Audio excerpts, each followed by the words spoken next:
Hello and welcome everybody to another episode of the Now podcast. I'm your host, Tara Hunnewell, and today we're going to delve into the intricate world of the brain. I have a very special guest with me. She's a distinguished neurologist. She's dedicated her career to unraveling the mysteries of the human brain. She's a member of the board of the Swedish Neurological Association, and today we're going to talk about stress, migraines, headaches, and the transformative power of mindfulness and meditative practices. So please join me in welcoming Dr. Ellen Lillvall. Welcome, my special guest. Thank you very much. Thank you so much for being here with me today. Thank you. We always start off by the big question. This is what we ask all of our guests. Tell us a little bit about yourself. The question is, who am I? Who am I? I would say first, I like to compete, so competitive. I think I'm a nice person, but not always. I like to have goals in life. I like to win. But I am also very sensitive, and I'm trying right now to learn how to not always reach the goals that I want. So saying that I'm a 41-year-old girl with 3 kids, working 100%, love to play tennis and football, and doing a little bit too much in my life. So that's about it. High achiever. Yes. So I didn't include this in the introduction, but you also had an early career as a professional tennis player. Yes, and that was my life for a few years. I tried to be number 1 in the world. I didn't make it, but it was a fun trip to try to work and try to practice as much as you can and try to be as good as you can at something. So I learned a lot from it. So you played tennis your whole life, like your early childhood? Everything, tennis and football. And now I'm doing it again through my kids. So the 3 of them, they're all playing a lot of tennis. And football. So tell us a little bit about your background. Are you born and raised here in Gothenburg? Yes, I am. In Änggården, which is a nice area in Gothenburg. It's very calm. I was raised with my parents, and I have 3 siblings. Again, a lot of sports, a lot of school.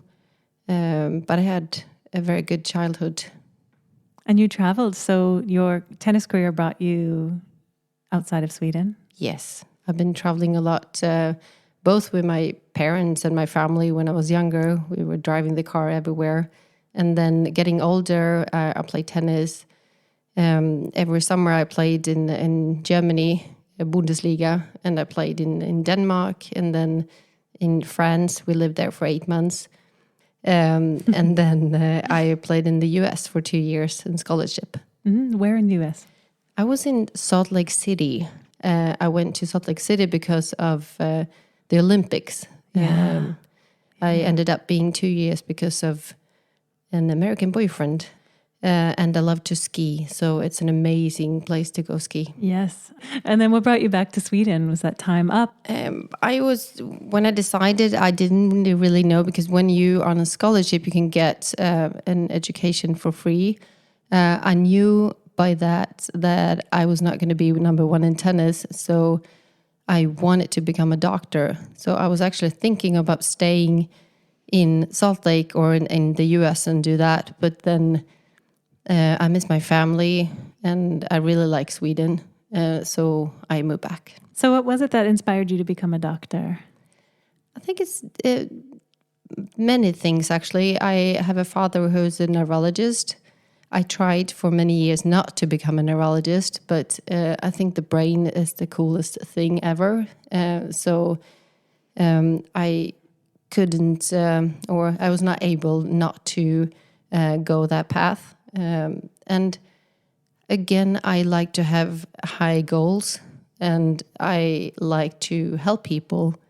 So this was a very good combination, and I just loved it from the first day when I went to med school, and I loved it ever since. Did you work with your mind a lot as an athlete? Did you do a lot of mental training? And Yes, I did. I went to gymnasium. I went to Båstad the tennis gymnasium, and then that we worked a lot with sports psychology, and also in the US we did. So in the US we had it, I think it was 3 or 4 times a week.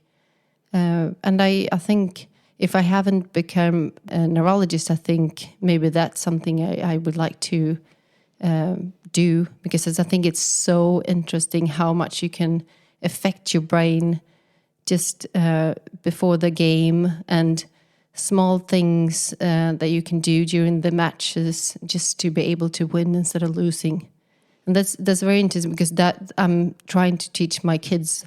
I mean, they're 11, 8, and 5, so sometimes I need to adapt your teaching. like, but just small things like shoulders down, and kind of don't show if you are sad or angry, and it's very interesting. And how you think, if you think you're going to win, that's a big difference if you compare to think that you're the worst one on the court. So so just having that mindset. Yes. Yeah. So you're currently working at Kalanderska. Yes. And what kind of clients are you working with right now? The thing is, it's very different. I mean, most of the times I don't know who's going to come to my clinic, and it can be everything from, I mean, the age is different. We have from 16 to 100, and some of them we work with MS and ALS and brain tumors, and a lot of headache, patients with headache, and a lot of migraines. So for me, it's a challenge to find the diagnose and the treatment for the patients. The problem is in neurology that we don't have treatment for everyone. And then we work a lot with practice and meditation, and how can we make the patients feel better even if you get the diagnosed ALS. It's sad, isn't it? It is sad. I mean, everyone's so different. So it's sometimes we don't have that many. I mean, we can do an MR scan, we can take tests, but a lot of the diagnoses that we have, we don't have like an answer. If you have problems with your heart or your kidney, then you get the lab results and you know what the problem is. In neurology, we don't know everything. I mean, we learned so much. If you compare it to how my dad worked, they didn't know anything. Nowadays, we know a lot. Like MS, we have a good treatment, and some other diseases too. But a big challenge is for me, I mean, it's up to me as a doctor, and then to set the diagnose. And that makes it very interesting too.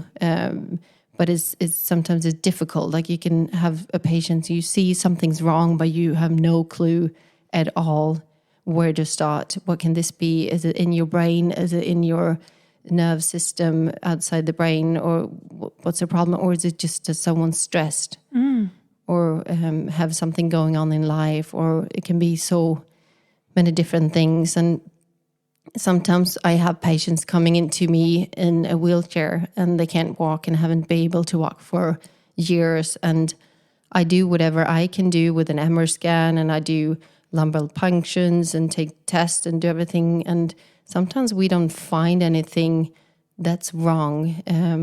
And then we have to sit down and talk to them. And it's difficult just to say to someone that's sitting in the wheelchair, there's nothing wrong with you.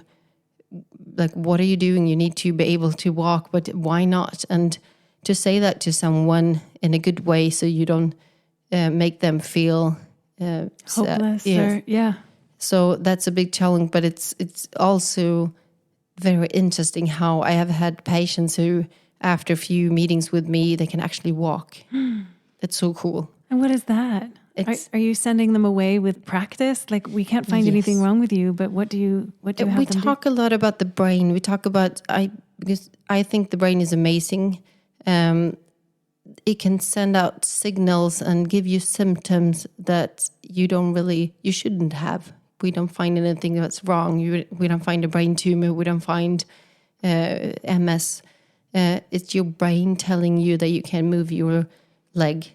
and you can work with that. You can actually help and heal your brain so you can start walking again. It's so cool. That's amazing. Yes. So would you say from your perspective, how much and how little do we know about this brain of ours? Ooh. I mean, I don't even know if you can answer that question. No, I can't actually, but it's a lot of things we don't know. We still don't know. Yes. It's like a mysterious... And we have some diseases that we know a lot, but it's so like, for example, Parkinson. I think I meet a Parkinson person at least once a week. So I have learned I can actually just look at the person most of the time, just say, oh, this is, I think, Parkinson. We never say that, and we have to see the patient a few times before we can set the diagnosis. But so many different symptoms you can have as a Parkinson person. You can have someone that's shaking and that's it. And you can have someone that have a hard time moving their arm. They can do it, they are strong, but the signals, because you have not enough dopamine, the signals is not coming from your brain out to your arm. So I think in the future, a lot of the diseases we have is going to be like put into smaller diseases, and then maybe we can treat them better. More specified? Yes. I still think in a few years, if I can dream, I think a lot of the diseases, maybe it's going to be Lillvall type 1 or type 2. Yeah. Maybe, you never know. Yes. That could be some of your work. Yes. Yeah. But maybe not. But I think we're going to learn a lot more about the brain and about sleeping and memories and dreaming, and it's a lot more to explore. Yeah, exciting, because now we have technology that's giving us so much more information. Yes. And that's what's fun in our field too with meditation, because we talk about, meditation, this practice of self-reflection and closing our eyes and calming our minds has been something that's been around for a long time. But now it's very exciting that there are studies and there's some science-based evidence that shows the benefits of meditation, mindfulness, even compassion practices. And breath work and working with the breath. I think that's very good. I think both the patients needs it and we need it. Mm-hmm. Well, here's a good question, actually. How many of your clients, or can you say like a rough percentage of your clients, their symptoms or their diagnosis stress related? Many. Yes. I would say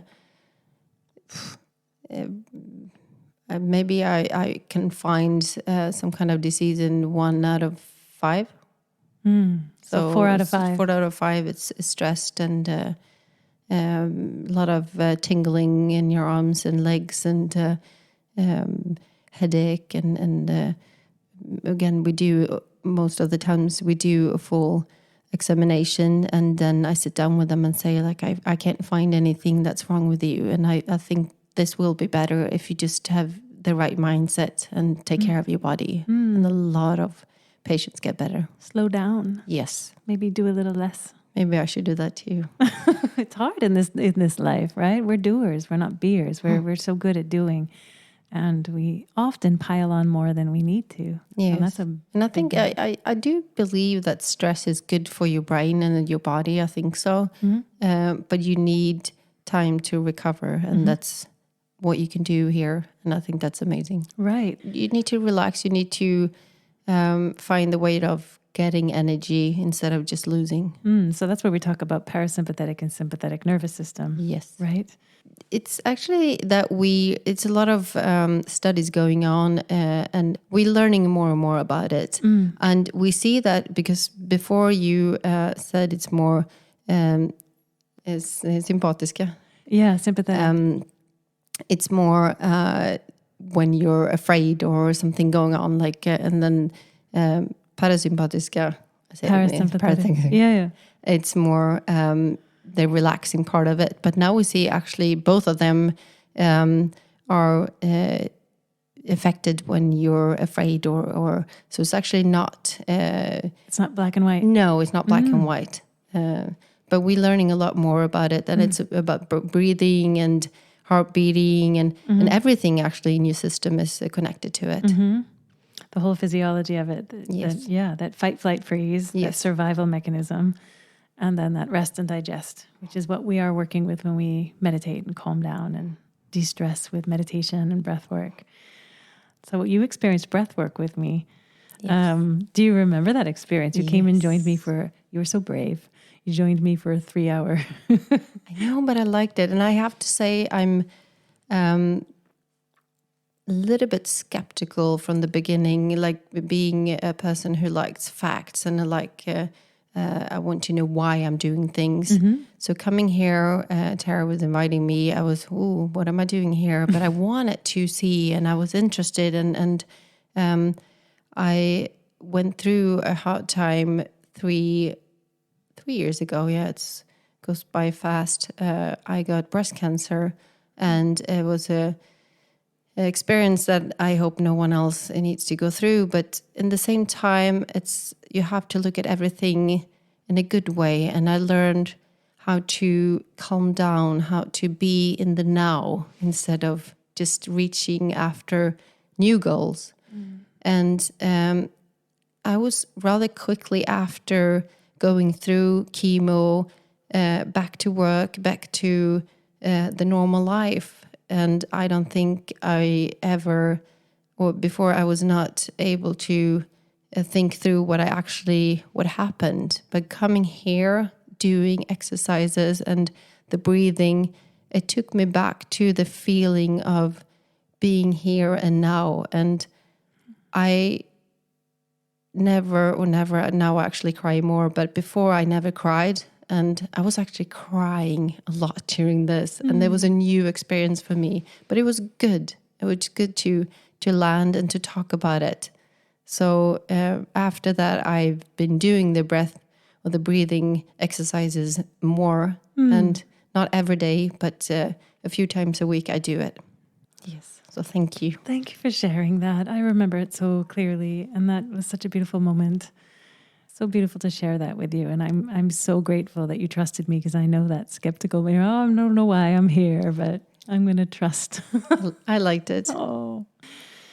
So back to headaches, because that's such a big topic too. A lot of people are suffering from headaches and migraines. I can start telling you that around 90% of everyone have ever had a headache, so it's very common. And around 15% of everyone have migraine, and that's a lot of people. And most of the people are women. It's much more common among women. Do you have a definition of what a migraine is? Yes, I do. I mean, we have two types of migraine. One is when you have without aura. I don't know how you say that. And it's vision, aura in Swedish. Aura. Vision where you can't really focus your eyes. Blurry vision. Yes. And you can have a different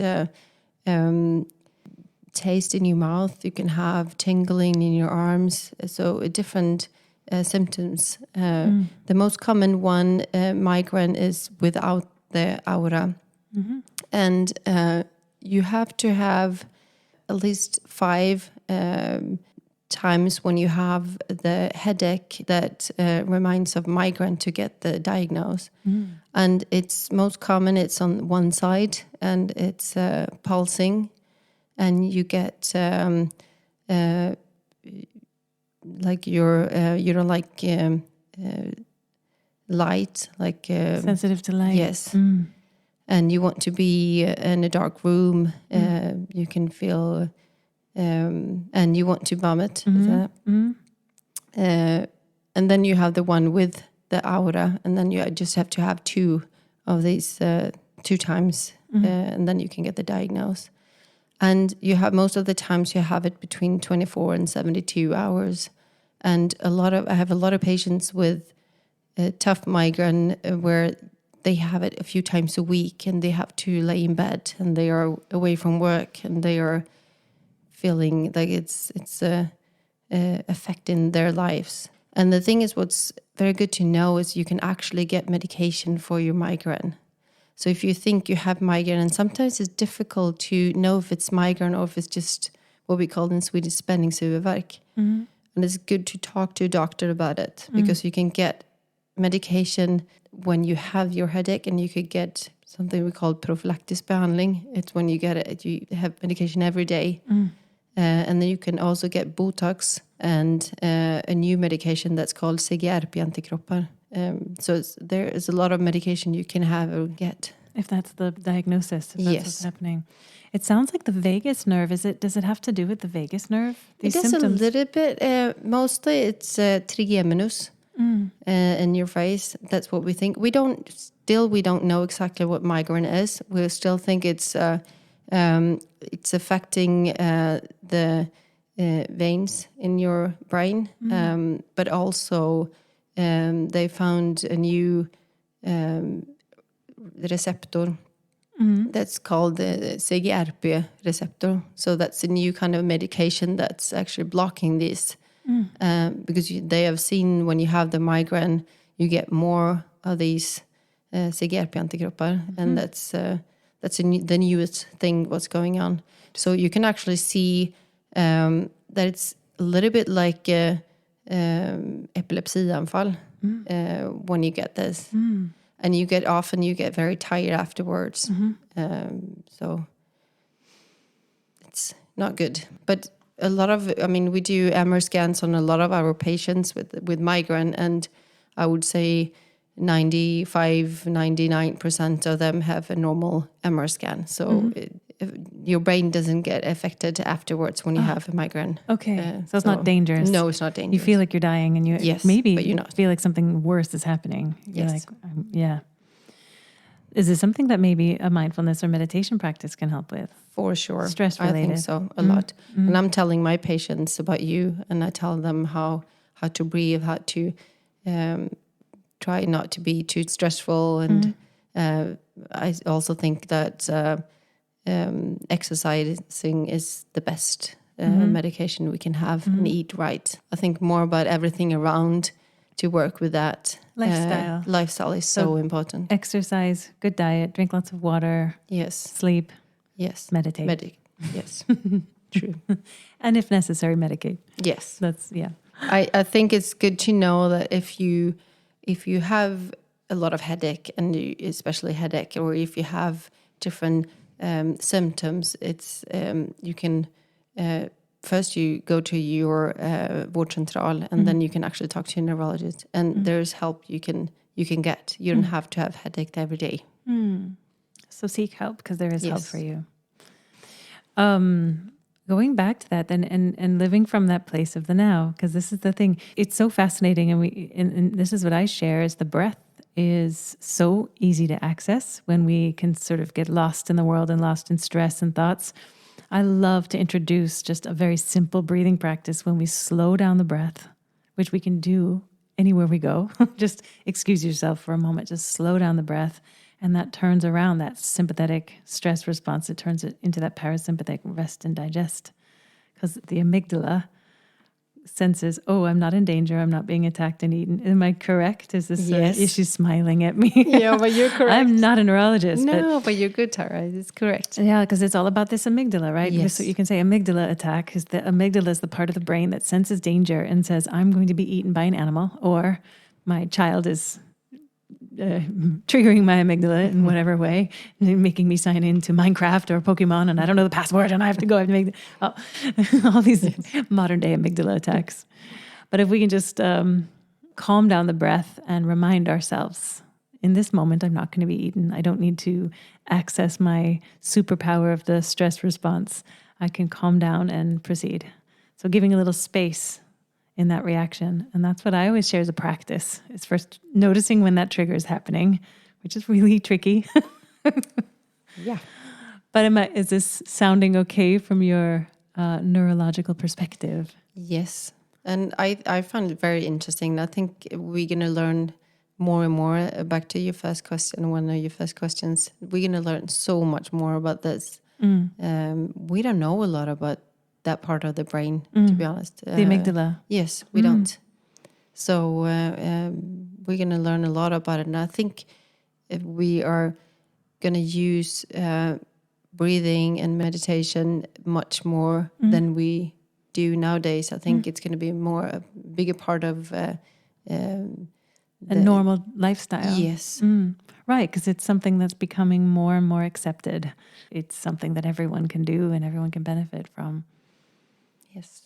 For us in the meditation world, again, from this like scientific perspective, it was super exciting. In 2005, there was a neuroscientist from Harvard Medical School named Sarah Lazar who did a brain study. She's now done many brain studies, but she was sort of the first pioneer in the neurological brain study and meditation space at Harvard Medical, along with Mass General. And what she did was she had a study with 20 participants that participated in this study using MRIs, and 15 of them had no meditation experience. And then the other 5 had an average of 9 years experience. And they did these MRI studies after 8 weeks of having them practice for 30 minutes per day. And they looked at the brain before and after. And they found these really fun results because they had images showing that parts of the brain grew. And I'll just read the findings. The study found that experienced meditators had thicker cortical regions in several brain areas compared to the control groups. They had a control group that didn't meditate. And areas showing increased thickness included prefrontal cortex associated with attention and self-awareness. That's what I have in this study. So the conclusion was that long-term meditation practice might be associated with structural changes in the brain, particularly areas related to attention and sensory processing. They provided early evidence that meditation could have a measurable impact on the brain's structure. I think it's very interesting to see, and I believe in that this is correct. Actually, I think it's very good for your brain to do it. And I mean, we're telling our patients that have dementia, especially frontal lobes dementia, that they should do this because then you use that part of the brain. So I think it's amazing. And I think more studies will be done. And I'm looking forward to see the result. Right, because there's a study that shows that our brains, from my understanding, our brains shrink. Is it starting at the age of 20 or 30? Yes. Sorry to say. It's shrinking. But apparently a meditation practice can help not grow necessarily, but it can actually prevent the brain from shrinking. So they've done a study that they showed 40-year-old meditators had the same size brains as 20-year-old non-meditators. Does that sound like a possibility? I think so. Then it's difficult to do, to say how the brain would look like if you haven't done it. But if you have that money that you can actually see that the brain is still the same size, I would say, yes, it's probably because of the meditation. So it's very cool. And we can, again, back to, we do a lot of MRI on our patients, and we see small brains, to be honest to say. And they function rather well, but the brain shrinks. Yes. Why does it shrink? Is it because the same as everything else? I would say. I mean, you're not using it as much, and you get older, and we see that the small, do you say vessels? Vessels. They get injured, or you get a plaque in them, and that affects your brain too. But again, we don't really know why. Right. You just know it shrinks and it stops working. So things just stop firing. And is it the white matter that is sort of that electric connectivity between the gray matter? Yeah. And the corpus callosum that connects connecting the right and the left hemisphere. Yeah. That's true. And one thing that I think is interesting, what we know that nowadays is we use around 30% of our brain. That's what we use. And I often ask, like, why are we not using more than that?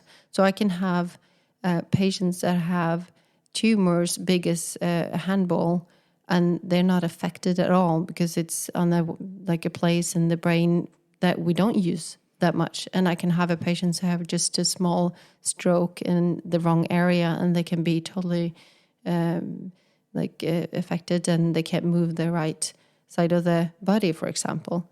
So it's very, so I think it's interesting. What's happening in those parts of the brain? Yeah, and why are we just using 30%? It's funny because I did a research. My son was so obsessed with Pokemon, and I was trying to read. I nerded out and said, "Is this good?" Because he knew every Pokemon character's name and everything about them. So I was like, "Please, just see if this is good for him or not." And I uncovered some I uncovered a man that did research, and he found locally in his brain, he called it the Pokemon brain. And there was like a part of his brain that was lighting up every time they did these studies and showing the Pokemon characters, and every time they recalled. True, you could see it in the brain. That's interesting too, I think, with how our children's brain look different compared to ours, because you're finding facts in a different way. Now you can look it up on Google. We have to know all the cities in Sweden, and we need to know the gångertabellen and everything. And you don't need that anymore. No. So I knew everyone's phone numbers when I was a kid. I know. And I still know my phone number Right. from. Me too. But that's it. Yeah. And I don't even know my own phone number No. now. Yeah. It's like automatic. But that means you can see that the brain looks different. Like different areas in the brain is getting bigger and smaller. I think that's cool. I think they have to learn how to use the brain as we did too. So I think you should try to combine both. Yeah, get old school. Yes. Still go out and do things. So I'm still asking my kids about gångertabellen every time they go to sleep. Yeah, memorize it. I think it's good. Yeah. Oh goodness, I just had a thought and then I lost it. See, that was the question. That's so fun because I was like thoughts. So the mind, thoughts. Is it true? Can we localize a thought in the brain? Both yes and no. We know some parts in the brain that has to do with thoughts and memories and so on and so far. They're talking a little bit about different kinds of memory. You have short-term memory and long-term memory and the different parts in your brain. And what's interesting is when you have different, you can have different kinds of dementia, and that affects different parts of the brain. So some patients can have a hard time with the long-term memory. The most common is the short-term memory, and you can remember what happened when you were 10 years old, but you don't remember where you put your keys or what your husband's name is, or it's interesting. But do we know where the memories are stored in the brain? Not exactly. We know kind of where it is. Relatively. Yes. Pokemon for sure. Yeah. But, we talk a bit about brain waves when we meditate. Actually, I can ask another question but how many thoughts the average person has per day? Oh, I don't know, actually. Do you know? There was a number that went around that was 60 to 80,000 thoughts a day. Yeah. But now I think it's more. Yes. But you don't know because then the reason I think the conversation is interesting. I had a very smart student that came in and said, "What do you mean? What is a thought, and how do you measure it?" And that's the conversation: is that how do we measure a thought? Where's the beginning and end of a thought, right? So then it goes to brain waves, I think. Yes. Yes. Keep going. So what is a brain wave from your perspective and your point of view? Ooh, what I think of when you say brain wave, I would say. When information is sent from one place to another, what we can measure is when we do an EEG. And what I think about when, as a neurologist, I think about if you have a seizure, then we can measure how it looks in your brain and the brain waves goes, and you can see if it's very slow. For example, for older people, it's slower. But if you have a disease, it can be slower too, and it looks differently. So that's what I think about. Okay. So we talked about, can you measure like different states of awareness? Like deep sleep is delta. Do you talk in that term of delta, and then theta, alpha, beta, and then gamma? Yes. So are those brain waves? And they have different frequencies? Yes, that's also kind of brainwave. So you can measure that, and you go into different states when you go to sleep. And we have patients that have narcolepsy or hypersomnia, and then you have a different way of when you go to sleep with REM-sömn. REM sleep. Yeah. So is that dreaming? Is that rapid eye movement? Yes.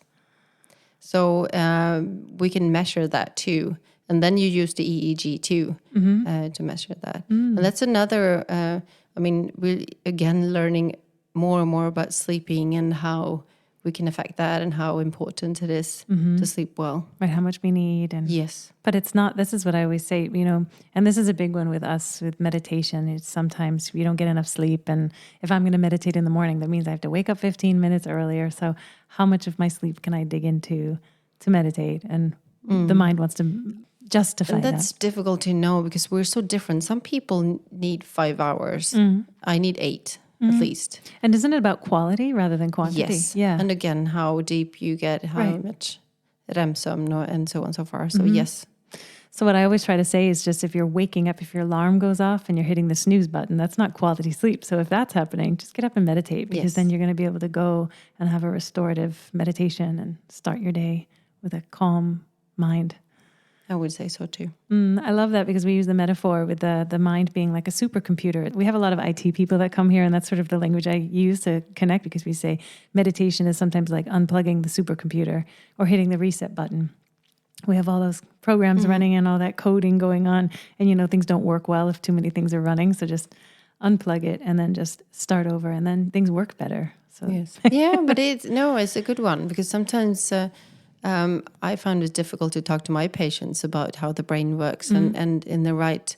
How should I say things to make them understand what I mean? Right. And I think it all comes back to you need to learn how to use your brain in the best way to save energy. You can use energy, but you need to save energy. And how do you do that? Like, for example, for our Parkinson patients that needs a lot more, and same with MS and stroke patients, you need a lot more energy to move and to do things.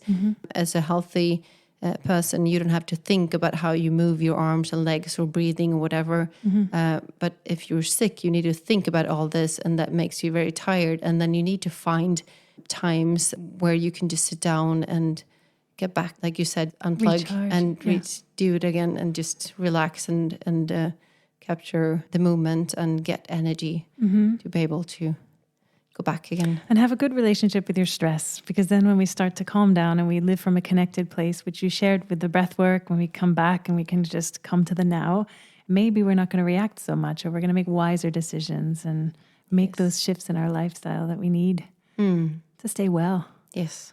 And learn to breathe and learn to meditate. Yes. And you're in the right, and exercise, drink water, sleep well. That's the best thing. But a lot of people also come to us because they do have a problem sleeping. It's this connection with the mind and quieting the mind and calming down and being able to get restorative, good quality sleep. I think a lot of people have problems with sleeping. Yeah. We're so overstimulated and overworking. And don't use your phone after 6 o'clock, for example. So important. Don't look at emails or Instagram or whatever it is after, because your brain will wake up again and it's going to be very tough and hard to shut it down and go to sleep. Right. We're going to just dream about the probably useless things we're scrolling through on our phones. And also when you wake up in the morning, just try to give a little space between waking up and grabbing your phone. Yes. Because we're lost. We can wake up and we're just back at it. We're repeating the same thing. Those whatever number of thoughts per day, 60 to 80,000 or more, probably. They say that 95% of those thoughts were the same thoughts we had yesterday. I know. Yeah. Do you? I heard that too. Yeah. And but it's back to the phone, and that I think it's interesting to see like how addicted you can be. Like look at our kids. They look at the phone the whole time. If you go and buy a car, Mom, can I have a phone? And it's not good for you. I think you can have a little bit of that, but not too much. Be bored. Yes, be bored. Just look out the window and just do nothing. We talked about this the other day. We was talking about how important boredom is. And on the other side of boredom is creativity. And that's the thing. I remember long road trips just looking out the window and daydreaming. So and it's all about, dopamine, endorphiner, and so on and so forth that goes on in the brain. Yes. And they're so used to get this input the whole time. So it's not. I don't think it's good for the brain. They're addicted to dopamine. Yes. Dopamine. Back to Pokemon. That's a dopamine hit game, right? Yes. I'm so grateful for you having this conversation with me. Yeah, but I would love to come back. We can talk more about the brain, and it's just fun. Can we keep doing this? Yeah, I love the brain. I think it's so interesting, and I think it's interesting to see how the brain reacts and how your body reacts when you do different things. Stressed, and then breathing and exercising, or you get sick somehow, and how the brain. I mean, if you have dementia and how that can be, and it's just amazing. The whole brain is just amazing. It is. It's so cool. And it's so much we don't know, Right. but in a few years, I think we're gonna explore so much more. Mm-hmm. And I'm so excited to be on that trip and follow what's going on and be a part of it too. Well, we're so happy that you're here and a part of this and being our neurologist, our expert, sharing your scientific-based evidence of all of this, and that you are so open and you've had personal experiences with what we're doing here. And it's so wonderful. It's so important. And we can talk more about dopamine and oxytocin and serotonin, all of these DHEA, Yes. all of these wonderful neurotransmitters also. well yeah, done. neurotransmitters. Because that's also when we meditate, they're starting to see that we get these perfect dosages of these neurotransmitters released from the brain. So as we open our eyes, we feel a connection, especially heart-based meditations. We feel that oxytocin and that love. So we open our eyes and we just feel happier. Serotonin levels are balanced, and dopamine without the highs and lows of Pokemon or whatever it is. Pleasure, reward, and endorphins. Yes. That we get from the runner highs. Ellen, I'm so grateful that you're here with us today, and I'm so grateful for your time and your expertise, your knowledge, and your open mind. So thank you so much for joining us today. Thank you for having me, and I think we can work together, and I think we can help a lot of people out there feeling better. Wonderful. I love that. Let's work together. Yes. Thank you, Ellen. Thank you.